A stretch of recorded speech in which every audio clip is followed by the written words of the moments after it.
એટલે હવે આ ઉદાહરણ 2 માં એમ કહે છે કે આપણે હવે એના ઉકેલ મેળવવાના છે, એટલે x ની કિંમત શોધવાની છે. એટલે આ દ્વિઘાત સમીકરણ આપણને ખબર પડી ગઈ કે દ્વિઘાત સમીકરણ આપ્યા હોય તો એના અવયવ કેવી રીતે પાડવા. હવે એના ઘણા બધી રીતો હતી, પણ આમાં આપણે એક જ રીત છે, એટલે આપણે ખાલી જોતા જઈએ કે પહેલો દાખલો છે 2x² - 3 એને તમે આ જે 3 - x છે એને 2 ભાગ કરી નાખ્યા, -3 + 2. એ કેવી રીતે કર્યા એ અહીંયા નથી સમજાયું, પણ એની રીતો આપણે આગળ શીખી ગયા છીએ કે તમારે આ જે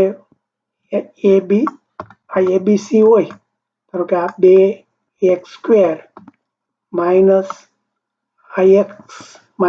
આવું છે, તો આ સહગુણક 2 છે, a બરાબર 2 છે, b બરાબર -1 છે, -1 કહેવાય કારણ કે આની આગળ અને c બરાબર -3 છે.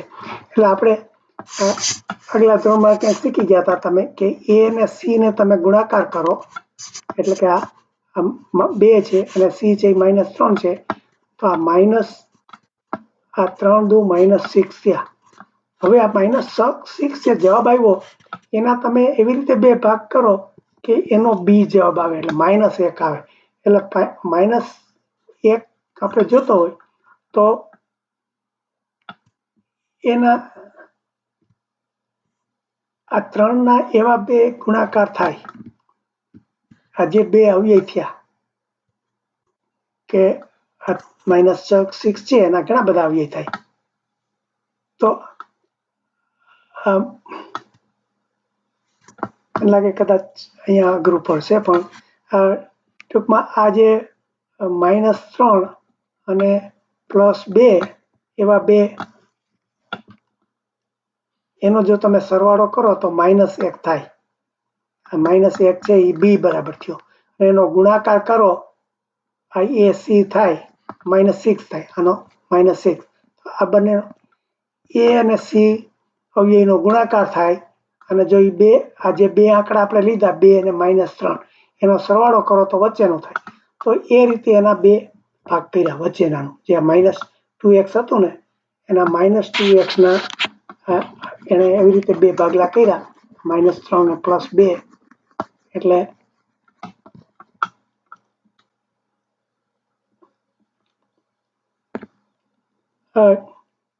ટૂંકમાં આપણે આની જે ભાગ પાડવાની રીતો છે એ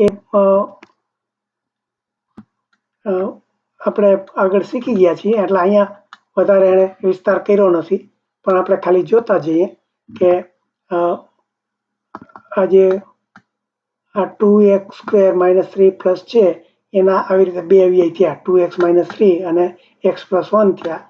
અને પછી આના પહેલા બરાબર 0 મૂક્યું, અને આ 2x - 3 બરાબર 0 મૂક્યું, અને બીજું x આપણે કીધું ને કે a b બરાબર 0 જો આવે તો a બરાબર 0 ધારવાનું અને b બરાબર 0 ધારવાનું.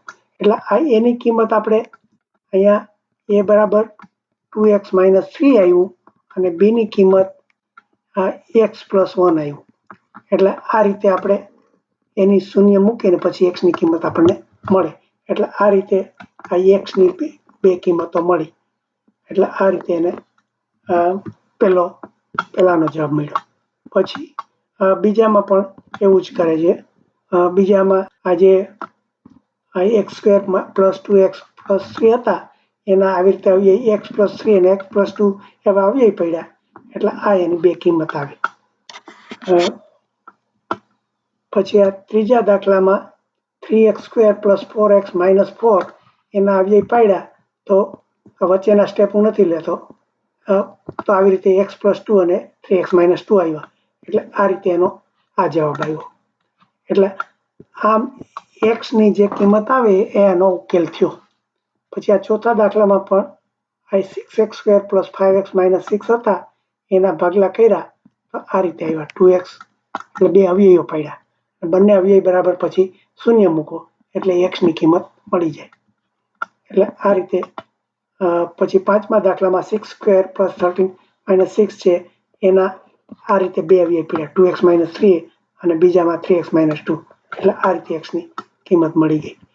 એટલે આમ બસ આ કેવી રીતે પાડ્યા અને એના જે નિયમો છે એ આપણે આગળ શીખી ગયા હતા.